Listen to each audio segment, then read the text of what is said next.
அனைவருக்கும் வணக்கம். நான் தமிழரசன் பேசுகிறேன். இன்றைக்கி நம்ம இந்த வீடியோவில் எதை பற்றி பார்க்க போகிறோன்னா, குரு பயிற்சி பலன்கள் 2026 காலச்சக்கரத்துக்கு 11ஆம் ராசியான கும்பராசி நேயர்களுக்கு இந்த வருஷம் எப்படி இருக்குன்னு பார்க்கலாம். குரு பயிற்சி உங்கள் ராசிக்கு வந்து பாருங்கள், குரு இப்போ 5ஆம் இடத்துக்கு இருக்கார். இப்போ 6ஆம் இடத்துக்கு வரப்போகிறார். 6ஆம் இடத்துக்கு வந்து பார்த்திங்கன்னா குரு வந்து உச்சமடைய போகிறார். 5ஆம் இடத்துல இருக்க குரு வந்து பார்த்திங்கன்னா நல்ல குரு தான். ஆனால் 6ஆம் இடத்துக்கு வரக்கூடிய குரு வந்து பார்த்திங்கன்னா ஒரு சில பேர் நெகட்டிவ்னு சொல்லுவாங்க. பட் 6ஆம் இடத்துக்கு வரக்கூடிய குரு வந்து பார்த்திங்கன்னா ஒரு சில பாசிட்டிவான விஷயங்களை ஒரு பார்வை மூலமாக சிறப்பாக கொடுத்துருவார். ஏன்னா உங்களுக்கு வந்து பாருங்கள், ராசிநாதன் 2ஆம் இடத்துல இருக்கார். உங்கள் ராசிலேயே ராகு இருக்கார். ராசிக்கு 7ஆம் இடத்துல கேது இருக்கார். இப்போ ராசியில் ராகு இருக்கிறது 7ஆம் இடத்துல கேது இருக்கிறது உங்களுக்கு டிஸ்டர்பன்ஸு. சரிங்களா? நிறைய கும்பராசிக்காரங்களுக்கு ஹெல்த் பிரச்சனை, இந்த பாக்டீரியல் இன்ஃபெக்ஷன், இந்த வைரல் இன்ஃபெக்ஷன், இந்த மாதிரி உடம்பு சரியில்லாமல் போகிறது, அடிக்கடி காய்ச்சல் சளிங்க சார் தொந்தரவு பண்ணுது, முழங்கால் மூட்டு வலி பிரச்சனை, உடம்பு அப்படியே அழுத்தி போட்ட மாதிரி இருக்குது, அடித்து போட்ட மாதிரி இருக்குன்னு சொல்கிறாங்க பார்த்தீங்களா? அது எல்லாமே ராசியில் இருக்கிற ராகு தான். இதான் காரணம்.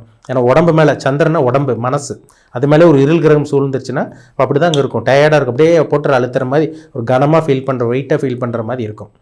கும்பராசிக்காரங்க மேக்ஸிமம் பாருங்கள் ஹெல்த் பிரச்சனை, குடும்ப பிரச்சனை அப்படி இப்படின்னு போயிட்டுருக்கு. ஏன்னா 2ல் சனி ஒரு பக்கம், ராசியில் ராகும், இதெல்லாம் கொஞ்சம் நெகட்டிவான ஒரு அமைப்பு தாங்க. இப்போ 5ல் ராகு வந்து கொஞ்சம் 5ல் குரு இருந்து ராகு பார்க்குறதுனால கொஞ்சம் கண்ட்ரோலில் இருந்தது.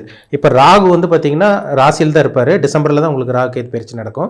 குரு வந்து 6ஆம் இடத்துக்கு வர்றாரு. இந்த ஜூன் மாதம் 2ஆம் தேதி குரு பயிற்சி. அப்போ குரு வந்து 6ஆம் இடத்துக்கு வந்து உச்சமடைகிறார். இதில் வந்து பார்வையில் சில சிறப்பான ஒரு அமைப்பு இருக்குங்க. இப்போ 5ஆம் இடத்துல இருக்க குரு வந்து நல்லாயிருக்கும், ராசியை பார்த்துருக்கோம். இப்போ 6ஆம் இடத்துல இருக்க குரு என்ன பண்ணுவார்னா கடன் வாங்க வைப்பார். கண்டிப்பாக கும்பராசிக்காரங்களை ஏதோ ஒன்று, ஒரு வீட்டு கடன், ஒரு வாகன கடன், ஒரு இஎம்ஐ மாதம் கட்டுற மாதிரி ஏதோ ஒரு கடன். ஏன்னா உச்சம் பெறக்கூடிய குரு ஒரு 6ஆம் இடத்துல ஒரு சுபகிரகம் உச்சமாச்சுன்னா, ஏன்னா உச்சம்ங்கிறது வந்து ஒளி பொருந்திய நிலையில் ஒரு பவர்ஃபுல்லாக வேலை செய்யுதுன்னு அர்த்தம். இப்போ அந்த இடத்துல வந்து பார்த்திங்கன்னா உங்களுக்கு கடன் வாங்க வைக்கும். சரிங்களா? நல்ல வேலையும் கொடுத்துரும் உங்களுக்கு. ஏன்னா 6ஆம் இடத்துல குரு இருந்தாலே உங்களுக்கு ஒரு நல்ல வேலை கிடைக்க போகுதுன்னு அர்த்தம். சரிங்களா? எதிரி இருந்தால் கூட அந்த எதிரி கூட நண்பனாக மாறிடுவாங்க. அந்த சமாளிக்கக்கூடிய எதிரியாக தான் இருக்கும். இப்போ 6ஆம் இடத்துல பாவகிரகம் 2 பாவகிரகங்கள் இருந்தால், ஒரு பாவகிரகம் இருந்தால் எதிரி அழிக்கும், 2 பாவகிரகம் இருந்தால் எதிரி வளர்க்கும். இப்போ குரு இருந்தால், சுபகிரகம் இருந்தால் எதிரி நண்பனாக இருப்பான், இல்லை நண்பனாக மாறிடுவான், இல்லை ஒரு நல்ல ஒரு ஆரோக்கியமான ஒரு எதிரி, ஒரு போட்டி, அந்த மாதிரி சில விஷயங்கள் தான் நடக்கும். தவிர பெரிய பிரச்சனைகள்லாம் வராது, கவலைப்பட வேண்டாம். சரிங்களா? ஆனால் கடன் வாங்க வைப்பாருங்க. இந்த 6ஆம் இடத்துல வரக்கூடிய குரு கடன் வாங்குவார். அளவுக்கு மீறி, தகுதிக்கு மீறி கடன் வாங்கிடாதீங்க, பெருசாக போய் மாட்டிக்குவீங்க. சரிங்களா? ஆனால் கேட்ட இடத்துல கடன் கிடைக்கும். இந்த டைம்லாம் பேங்க்கில் லோன் அப்ரூவ் ஆகும். வெளியே எங்கேயே கடன் கேட்குறீங்க, கண்டிப்பாக உங்களுக்கு கடன் வாங்கி கொடுத்துருவாங்க. உங்களுக்கு மாதம் அந்த இஎம்ஐ பிரச்சனை இந்த மாதிரிலாம் வரும் உங்களுக்கு. சரிங்களா? அதனால் அளவுக்கு மீறி கடன் வாங்காதீங்க. கடன் ஏற்படக்கூடிய, கடன் வாங்கக்கூடிய சூழ்நிலை கும்பராசிக்காரங்க கண்டிப்பாக உருவாகும். அது நல்ல கடனாக பண்ணிக்கோங்க, சுபவரியமாக பண்ணிக்கோங்க. இப்போ உங்கள் ராசிக்கு வந்து பாருங்கள், குரு வந்து 6ஆம் இடத்துக்கு வர்றாரு. இது 12 வருஷத்துக்கு ஒரு தடவை தான் அந்த அமைப்பு வரும். கடகராசிக்கு வர்றது ஒரு 12 வருஷத்துக்கு ஒரு தடவை தான் வரும். அந்த 6ஆம் இடத்துல இருக்க குரு வந்து பார்த்திங்கன்னா 7ஆம் இடத்துக்கு ஒரு 5 மாதத்துலேயே ட்ரான்ஸ்ஃபர் ஆகிடுவார். 7ஆம் இடத்துக்கு 5 மாதத்துலேயே உங்களுக்கு போயிடுவார்.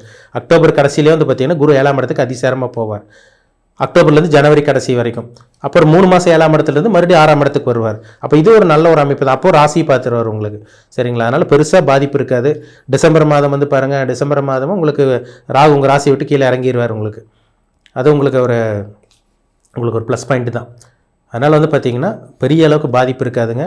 கண்டிப்பாக இந்த குரு பயிற்சி வந்து பார்த்திங்கன்னா ஒரு விரயம் பண்ணக்கூடிய, ஒரு சுப விரயம் பண்ணக்கூடிய ஒரு நல்ல ஒரு குரு பயிற்சியாக தான் உங்களுக்கு இருக்கும். அது ஒரு ராசிநாதனையும் குரு பார்க்குறார். ஏன்னா உங்கள் ராசிநாதன் எங்கே இருக்கார்? 2ஆம் இடத்துல இருக்கார்.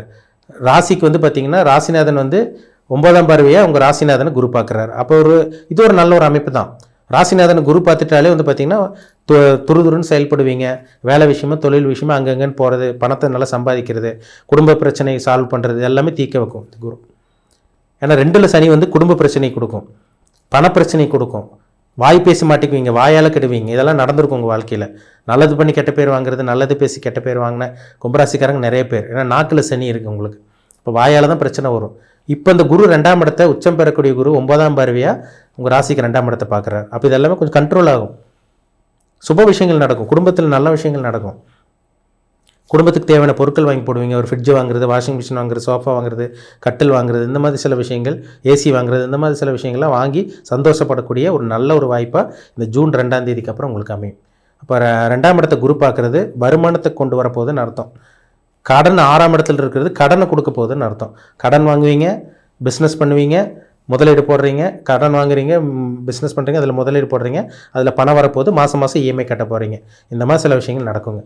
சரிங்களா? அதனால் கவலைப்படாதீங்க. அதேமாதிரி முக்கியமாக சொல்லப்போனால் வேலை பண்ணிகிட்டு இருக்கவங்க, வேலையில் இருக்கவங்களுக்கு ப்ரொமோஷன் கிடச்சிரும். வேலையே இல்லைன்னு சொல்லிட்டு இருக்கவங்களுக்கு கண்டிப்பாக இந்த டைமில் நல்ல வேலை கிடச்சிருங்க. ஏன்னா 6ஆம் இடத்துல குரு வந்தாலே நல்ல வேலையை கொடுத்துருவார். அதிலெல்லாம் மாற்றமே கிடையாது. இது ஒரு சாதகமான ஒரு அமைப்பு தான். என்ன ஒரு நெகட்டிவ்னா, பெரிய அளவு கடன் வாங்கிடாதீங்க. அந்த பெரிய அளவு கடன் வாங்கினீங்கன்னா சில சிக்கலில் மாட்டிடுவீங்க. தேவையான அளவு கடன் வாங்கிட்டிங்கன்னா இந்த குரு பயிற்சி உங்களுக்கு பெருசாக தொந்தரவு டிஸ்டர்ப் பண்ணவே பண்ணாது. 2ஆம் இடத்து குரு பார்க்கறனால கண்டிப்பாக வருமானம் வரும், பணம் வரும். கடன் இருக்கா அதை கொஞ்சம் அடைக்கக்கூடிய சூழ்நிலை. பெரிய கடன் வந்து கொஞ்சம் சின்ன கடனாக மாறும். இல்லை புதுசாக கடன் வாங்குறீங்களா, நல்ல கடன் வளர்ச்சிக்கான ஒரு ஒரு சுப செலவு சுப வரிகள் பண்ணுறதுக்காக கடன் வாங்குற மாதிரி வரும். ஏன்னா 12ஆம் இடத்தையும் குரு பார்க்குறார். மகர ராசி 7ஆம் பார்வையை பார்க்குறாரு பார்த்தீங்களா. அப்போ வந்து 12ஆம் இடத்தை பார்க்குறனால ஒரு வெளிநாடு போகணும், ஒரு வெளிநாட்டுக்கு இப்போ வெளிநாடு போகிறீங்க, அது சுப செலவு தானே, சுப கடன் தானே வாங்கி செலவு பண்ணுறது. அதெல்லாம் தாராளமாக பண்ணலாம். குழந்தைகளை வெளிநாட்டுக்கு அனுப்புறது, இல்லை வந்து பார்த்திங்கன்னா வெளிநாட்டில் இருக்கவங்கள போய் நீங்கள் போய் பார்க்குறது, இதெல்லாம் நல்ல செலவு தான். இல்லை வெளிநாட்டில் போய் வந்து பார்த்திங்கன்னா வேலை செய்கிறது, வெளிநாட்டில் போய் உங்கள் நண்பர்கள் யாரும் சொந்தக்காரங்க இருக்காங்க அவங்க கூட கூட்டு தொழில் பண்ணுறது, இதெல்லாமே ஒரு சுபமான முதலீடு, நல்ல ஒரு விரயம் தான். சரிங்களா. 12ஆம் இடத்தை குரு பார்த்துட்டாலே சுப செலவு கொடுப்பார். 12ஆம் இடத்தை சனி பார்த்தா தேவையில்லாத வெட்டி செலவு கொடுக்கும். அதுதான் வித்தியாசம். இப்போ 12ஆம் இடத்தை குரு பார்க்குறார். நல்ல விஷயம், நல்ல செலவுக்காக நீங்கள் பண்ண போகிறீங்க, அதில் மாற்றமே இல்லை. 10ஆம் இடத்தையும் குரு பார்க்குறாருங்க. 10ஆம் இடத்தை விருச்சக ராசி குரு பார்க்குறாரு. அப்போ விருச்சகத்தை குரு பார்த்துட்டாலே என்ன அர்த்தம், 6ங்கிறது கடன், 10ங்கிறது தொழில். கடன் வாங்கி தொழில் பண்ண போகிறீங்கன்னு அர்த்தம். 2ஆம் இடத்தை குரு பார்க்குறனால வருமானம் வரப்போகுதுன்னு அர்த்தம். பிஸ்னஸ் பண்ணிகிட்டு இருக்கவங்களுக்கு வியாபாரம் நல்லா இருக்குங்க, கொஞ்சம் டெவலப் ஆகும், கொஞ்சம் இம்ப்ரூவ்மெண்ட் ஆகும். அதேமாதிரி வேலையில் இருக்கவங்களுக்கு வந்து பார்த்திங்கன்னா நல்லா ப்ரொமோஷன் கிடைக்கிறது, இதெல்லாம் உங்களுக்கு கிடச்சிரும். பதவி உயர்வு, சேலரி இன்க்ரிமெண்ட், இந்த மாதிரி சில விஷயங்கள்லாம் கிடைக்கும். 10ஆம் இடத்தை குரு பார்க்குறனால, அதாவது ஒரு சில பேர் முதலீடு போட்டு வியாபாரம் பண்ணுவீங்க, ஒரு சில பேர் முதலீடு இல்லாத தொழில் பண்ணுவீங்க. இந்த கமிஷன் பிஸ்னஸ்லாம் ஒரு சில பேர்லாம் பண்ணுறாங்க பார்த்தீங்களா, மூளை யூஸ் பண்ணி செயல்படுவாங்க. அவங்களுக்கும் சிறப்பாக இருக்கும், சம்பாதிக்கக்கூடிய வாய்ப்பு உங்களுக்கு உருவாகும். அப்போ நீங்கள் என்ன பிஸ்னஸ் என்ன தொழில் பண்ணிகிட்டு இருந்தாலும் அதில் சாதிக்கக்கூடிய ஒரு நல்ல ஒரு நேரமாக தான் இந்த குரு பயிற்சி, உச்சம் பெறக்கூடிய குரு பயிற்சி உங்களுக்கு அமையுங்கிறதுல மாற்றமே கிடையாது. இப்போ வேலை தொழில் இதெல்லாமே நல்லா போகும் உங்களுக்கு. 12ஆம் இடத்தை குரு பார்க்குறனால பாஸ்போர்ட் கிடைக்கும், விசா கிடச்சிரும், வெளிநாடு போகலாம், நீங்கள் அங்கேயே செட்டில் ஆகக்கூடிய அமைப்பு ஒரு சில பேருக்கு கும்பராசிக்காரங்களுக்கு அமையும். ஏன்னா ஜாதகத்தில் மற்ற இடத்தையும் பார்த்துடணும், பார்த்தா தெரிஞ்சிடலாம் உள்நாடா வெளிநாடான்னு தெளிவாக சொல்லிடலாம்.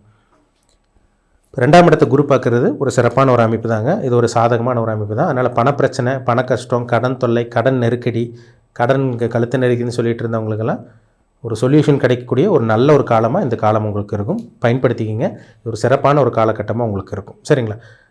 அப்போ 6ஆம் இடத்துல வரக்கூடிய குரு வந்து நமக்கு கெடுதலாக பண்ணுமோன்னு நினைக்காதீங்க. அவர் பார்வையில் உங்களுக்கு நல்லா இருக்கிறனால ராசிநாதன் மேலே பார்வை விழுகுது, 10ஆம் இடத்து மேலே பார்வை விழுகுது, 12ஆம் இடத்து மேலே பார்வை இருக்கிறதுனால சுப செலவு பண்ணுவீங்க. வேலை விஷயமா, தொழில் விஷயமா, வெளிநாடு, வெளியூர், வெளிமாநிலம் போகிற மாதிரி வரும்.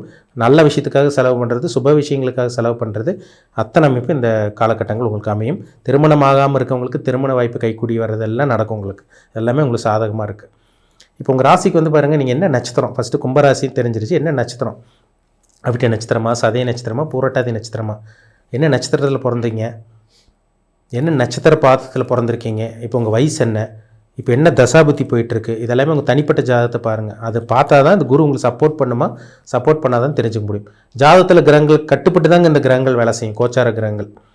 இப்போ ஜாதகத்தில் சரி நல்ல தசாபுத்தி நடக்கலை, கெட்ட தசாபுத்தி நடந்துட்டு இருக்குன்னா, இப்போ கோச்சார பலன் ஒரு 15லேருந்து 20% லேசான ஒரு மாற்றத்தை கொடுக்கும். இப்போ ஜாதகமும் நல்லா இருக்குது, கோச்சாரம் நல்லா இருந்தால் 100% நல்லா இருக்குன்னு அர்த்தம். அதனால் பிறப்பு ஜாதக கண்ட்ரோல் தான், கட்டுப்பட்டு தான் இந்த குரு பலன் உங்களுக்கு குரு பயிற்சி வேலை செய்யும். இப்போ ஜாதகத்தில் ரொம்ப நல்ல தசாபுத்தி நடக்குதுன்னா நீங்கள் கவலைப்பட வேண்டிய அவசியமே இல்லை. நீங்கள் பாட்டுக்கு உங்கள் லைஃப் ஸ்மூத்தாக போயிடும், அதில் மாற்றமே கிடையாது. ஆனால் பொதுவாக பார்க்கும்போது கும்பராசிக்காரங்களுக்கு ஹெல்த் பிரச்சனை, உடம்பு ரீதியான பிரச்சனை, ஹெல்த்து உடல் ரீதியான பாதிப்பு தான் இருக்குது. குடும்பத்தில் பிரச்சனை, பணப்பிரச்சனை, கடன் தொல்லை, இது தான் அதிகமாக போயிட்டுருக்கு உங்களுக்கு. ஆனால் பாதசனி போயிட்டுருக்கு உங்களுக்கு. அதனால் அந்த பாதசனியை குரு பார்க்குறதுனால ஒரு கண்ட்ரோல் வரும் இந்த ஜூன் மாதம் 2ஆம் தேதிக்கு அப்புறம். சரிங்களா. உங்கள் தனிப்பட்ட ஜாதகத்தை ஒரு தடவை பார்த்து செக் பண்ணிக்கோங்க. என்ன தசாபுத்தி, உங்கள் வயசு என்ன, என்ன நட்சத்திரம், என்ன நட்சத்திர பாதத்தில் பிறந்திருக்கீங்கன்னு பிறப்பு ஜாதகத்தை பார்த்து செக் பண்ணிக்கோங்க. மீண்டும் அடுத்த பதிவில் சந்திக்கும் வரை உங்களிடமிருந்து விடைபெறுவது உங்கள் ஜோதிடர் தமிழரசன். நன்றி, வணக்கம்.